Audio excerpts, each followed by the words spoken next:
வலிக்கிறாரு நிறைய வலிக்கிறாரு. இந்த வில்ல வலிக்க முடியாதா? வலிக்கிறா நான் வலிக்கிறேன். ஆமா.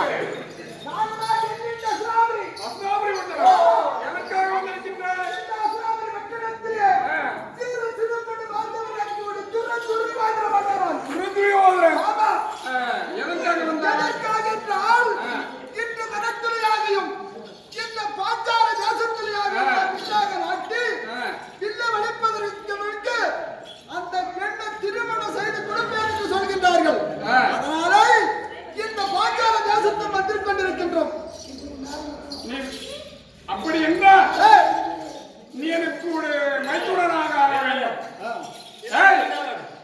மைத்துனனாக ஆக வேண்டும். வில்ல வளைக்க வேண்டும் என்றால் வில்ல மட்டும் வளைக்க கூடாது. வில்ல வளைத்து நாணியை மூட்டி விட்டு வேற முஜந்திரம் இருக்கின்றது. கலந்து வாழ்ச்சிக்கணும். அளந்து பார்க்கிறாரு. நாடியில் இருக்கக்கூடிய முகத்தை அந்த முஜந்தத்தை பார்த்து அடித்தால் ஒண்ணு இல்ல விட்டால் 12 டஜன் அடி வாங்கிட்டு கல்யாண சோறு கூட இல்லாத போயிடலாம். சோறு மட்டுமா போட்டுருக்கூடாது சொல்லிட்டு போயிடுவோம். அதுக்கு போட மாட்டேன். சோறு போட சொல்லுங்க. நாங்க பலாப்பழம் வேணா கொடுத்துருவோம்.